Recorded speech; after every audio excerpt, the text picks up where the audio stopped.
अस्सलाम वालेकुम दोस्तों।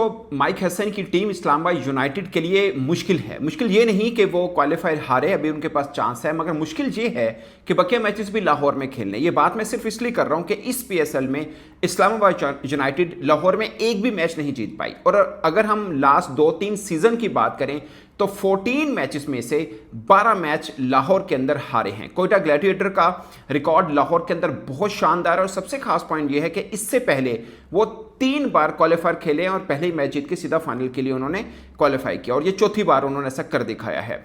और 3 लगातार जीत भी उनकी मिल गई इस्लामाबाद यूनाइटेड के खिलाफ, और लाहौर के अंदर लगातार 3 जीत मिली है इस्लामाबाद यूनाइटेड के खिलाफ। पूल में भी वो 2 मैच जीते और ये तीसरा मैच ये भी जीत गए हैं। मगर इस्लामाबाद यूनाइटेड की मुझे जो चीज़ लगती है वो उनका टीम कॉम्बिनेशन है। आप अगर उनकी प्लेइंग 11 देखें, वो बिलीव करते हैं 2 चीज़ों पर, एक ऑलराउंडर के ऊपर और दूसरा डेटा के ऊपर। ऑलराउंडर क्या है?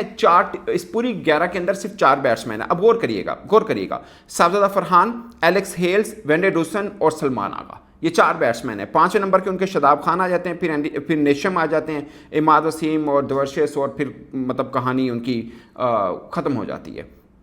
गौरी को उन्होंने ऐड ऑन किया, उसको इतने नीचे नंबर के ऊपर बैटिंग देते हैं, आई डोंट नो, मतलब वो प्रॉपर एक बैट्समैन है तो उसको ऊपर बैटिंग दे। और फिर T20 में उनका बहुत ज़्यादा उस तरह से पहले नाम तो नहीं चला था। अब सीन ये है कि अगर आप सिर्फ 4 बल्लेबाजों के साथ T20 खेल रहे हैं और बाकी ऑलराउंडर्स के ऊपर हैं, आप फ्लूक भी लग सकता है कि आप 250 रन चेस कर जाएं, बट 10 में कम से कम 2 बार ऐसा होगा कि आप कुछ बड़ा कर पाएँ, अदरवाइज 8 बार आपको हार ही मिलेगी।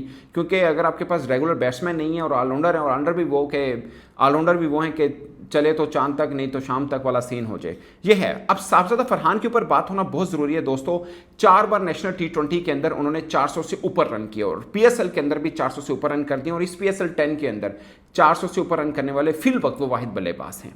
ये है। बाकी कोयटा ग्लैडिएटर की टीम जब ऑक्शन बनी थी, मैं समझ रहा था कि सबसे वीक इनकी बनी है, मगर इनका कॉम्बिनेशन इतना अच्छा बन गया बॉलिंग में भी और बैटिंग में भी कि एक अलग, खासकर हसन नवाज अगरचे आज नहीं चल पाए, बट नीचे उनको अच्छा सहारा देते हैं। ऊपर से फिन एलन ज़बरदस्त हैं, बट इनका मेन जो आज बन पाया वो फ़हीम अशरफ का और चंदीमल की जो के पार्टनरशिप थी। 49 बॉल्स के ऊपर 95 रन, वो बहुत खास थे। वो उसने सारे का सारा टेम्पो बदल के रख दिया, वरना पावर प्ले के अंदर 3 विकेटें गंवाने के बाद 200 प्लस रन कर देना अपने आप में एक बहुत बड़ी बात होती है। तो कोयटा ग्लैडिएटर ने ये प्रूव किया कि अपनी यूटिलाइजेशन प्लेयर्स की सबसे बेस्ट शायद वो कर रहे हैं।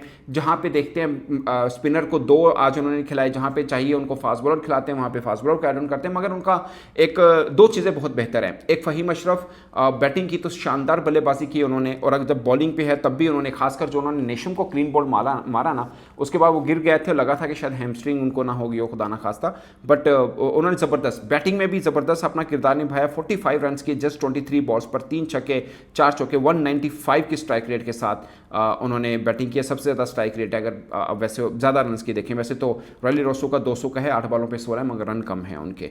तो ये है। बाकी चंदीमल ने भी ज़बरदस्त बैटिंग की है, 28 बॉलों पे 48 रन है। चंदीमल लास्ट टाइम शायद 2022 में श्रीलंका की तरफ से खेले थे, दोबारा फिर टीम का हिस्सा बने। श्रीलंका प्रीमियर लीग में उन्होंने बड़े ज़बरदस्त रन किए हैं, इस वास्ते वो पाकिस्तान सुपर लीग के अंदर भी पिच इन हुए हैं। मगर आप नसीम शाह के बारे में अगर आप मतलब बात करें तो इस पूरे PSL में मुझे फीके नजर आए। 4 ओवर 50 रन, मतलब फ़हीम अशरफ ने उनकी ठीक ठाक धुलाई की। डेथ ओवर के अंदर 1 ओवर में 3 बाउंड्रीज लगाई, जिसमें छक्का था, 2 चौके या शायद 3 चौके उनको लगाई हैं। तो 12.5 की इकॉनमी के साथ नसीम शाह को रन हुए। नसीम शाह बहुत फीके नज़र आए हैं। आई एम सॉरी टू से, मतलब मुझे बहुत पसंद है, मैं इनको बहुत ज़्यादा रेट करता हूँ। शायद मैं इसलिए हर्ट होता हूँ जब ये अच्छा परफॉर्म नहीं कर रहे होते।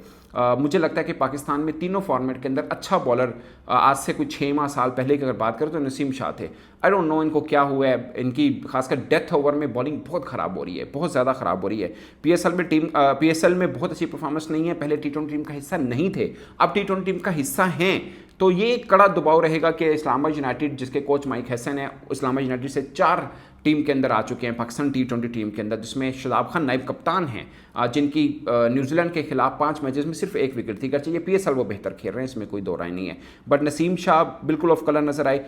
सलमान इरशाद बहुत ज़बरदस्त बॉलर है T20 के।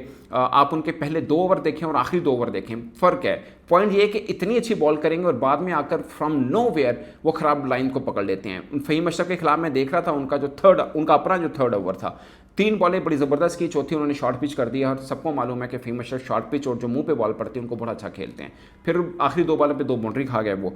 ओवरऑल उनकी बॉलिंग बड़ी ज़बरदस्त रही थी। 4 ओवर में फिर भी 36 रन दिए 9 की इकॉनमी से, 4 ओवर में 34 रन दिए, 2 विकेट लिए 8.5 की इकॉनमी से, तो सबसे कम इकॉनमी में रन इनको हुए हैं। तो ये है। अब इस्लामाबाद यूनाइटेड के पास अगरचे एक चांस है कि कराची लाहौर में से जो जीतता है वो उनके साथ खेलेगा, फिर ये फाइनल के लिए जाएंगे, बट मुझे लगता है कि इनका कॉम्बिनेशन बहुत हिला हुआ कॉम्बिनेशन है।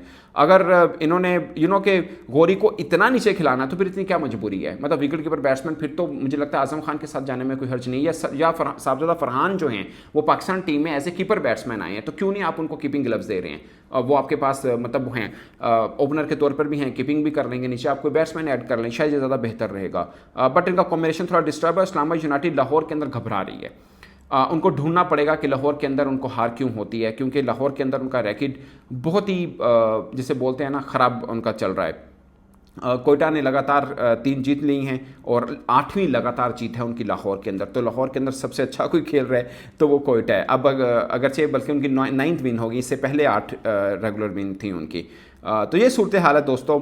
मुझे आप ना एक चीज़ नोट करें, पाकिस्तान सुपर लीग के अंदर ना टीम कोई भी, जैसे मैंने बोला कि कोयटा ग्लैडिएटर मुझे लगता है कि सबसे बुरी सिलेक्शन थी उनकी, बट मोमेंटम पकड़ लिया अलग बात है। बस इस्लामाबाद यूनाइटेड का देखें, उनकी पूरी टीम एक प्लेयर की वजह से यूं बूम पकड़ के आई है। एक्चुअली में 2 ले लें, खासकर जब ये एक हफ्ते का गैप बना उसके बाद एलेक्स हेल्स आए, तो Alex Hales T20 world T20 के अंदर गेल के बाद दूसरे मजबूत या बड़े या कामयाब बल्लेबाज माने जाते हैं, तो वो उनका कद काट है। वो ऐसी टीम के अंदर आए। फिर साहबजादा फरहान ऑक्शन में पिक नहीं हुए थे। साहबजादा फरहान को बिल्कुल नेक ऑफ द टाइम के ऊपर उन्होंने टीम में शामिल किया था, ये देख कर कि यार नेशनल T20 अच्छा खेल रहा है। हालांकि वो 4 लगातार नेशनल T20 में 400 प्लस रन कर रखे हैं उन्होंने, इस बार लिया, और अब वो PSL के अंदर सबसे कामयाब बल्लेबाज बने हैं। सो ये PSL में माजरत के साथ ये जितनी सिलेक्शन होती है ना PSL फ्रेंचाइज के अंदर, सब ये डाटा ड्रीवन सिलेक्टर बैठे होते हैं, बहुत कम में जो कि करेक्टर बैठ के कर रहे होते हैं। तो डाटा ड्रीवन है। इसमें मुझे सलमान बट साहब की बात बड़ी अच्छी लगती है कि ये 6 टीमें नहीं 6 लंगड़े हैं, कोई एक तो जीतेगा, भागेंगे तो वो वाला सीन है। बाकी इनका सिलेक्शन मुझे बड़ी ऑब्जेक्शनेबल है इस तरह से कि साहबजादा फरहान कहीं पर भी नहीं थे, आउट ऑफ नो वेयर वो हाईएस्ट रन गेटर हो चुके हुए हैं इसका PSL में, और सबसे डिफरेंट खेल रहे हैं। तो इस्लामाबाद यूनाइटेड की एक ही पहचान है, साहबजादा फरहान 35 बॉलों पर 52 रन हैं, मगर शादाब खान को रास्ता ढूंढना है, क्यों अगला मैच भी उनको लाहौर में खेलना है, और लाहौर इस PSL में एक भी मैच वो नहीं जीत पाए हैं लाहौर की सरजमीन के ऊपर। जो 4 लगातार हारे थे, लाहौर में हारे थे, फिर एक जीते पिंडी में, फिर आके लाहौर में हारे हैं। अगला मैच भी लाहौर में खेलना है, तो कोई राहत की बात उनके लिए है नहीं है। ऑलराउंडर से भरी हुई डाटा ड्रीवन टीम है ये। आई होप कि शायद बेस्ट टीम को वैसे ऊपर आना चाहिए। मेरी टीम तो थी, 2 ही टीमें मुझे अच्छी लगती थी, एक मुल्तान सुल्तान, एक पेशावर ज़ल्मी। बिकॉज पेशावर ज़ल्मी की बात है कि ब्रांड वैल्यू होती है आपकी, बाबर आजम खेल रहे होते हैं तो PSL का कद ज़रा ऊपर रहता है, वो बाहर हो गए, और मुझे टीम सिलेक्शन के अतबार से मुल्तान बेहतर लगती थी, मगर इस बार उन्होंने बड़ी गलतियाँ की हैं। सो बेस्ट टीम जीतनी चाहिए। जो 4 रह गई हैं वो भी खैर अपनी टीम है, पाकिस्तान की टीम है, ऐसी बात नहीं है।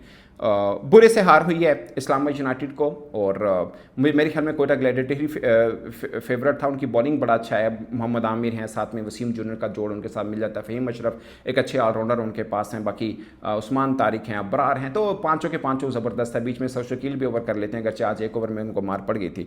तो ये है ओवरऑल सूरत हाल। बेहतर जो कॉम्बिनेशन नज़र आ रहा है वो मुझे कराची का और कोयटा का ज़रा बेहतर नज़र आ रहा है, बट कराची को लाहौर से खेलना है और T20 है, कोई भी जीत सकता है वहाँ से जो टीम, अक्सर ऐसा ही होता है, जो टीम एलिमिनेटर से उठ के आती है ना, वो टीम का ज़रा चांस ज़्यादा बन जाता है, क्योंकि वो लड़के आ रही होती है और उसने मोमेंटम गेन करती है राइट टाइम के ऊपर। हो सकता है लाहौर कराची में से कोई एक टीम का मोमेंटम पड़े और वो आते ही अगले लगातार 3 मैच जीत जाए। तो ये सूरत है दोस्तों। इस पर आप अपनी राय कमेंट की सूरत में जरूर आएगा, और आपकी नज़र में इस्लामाबाद यूनाइटेड की कौन सी गलती है। मुझे लगता है 4 बल्लेबाज और विकेट कीपर जो खिलाया वो उनकी खामी है बेसिकली। या तो ऊपर खिलाएं, अगर वो बल्लेबाज समझते हैं उनको T20 का, ऊपर खिलाएं, या फिर साहबजादा फरहान को कीपिंग ग्लव्स दें और एक बैट्समैन ऐड करें।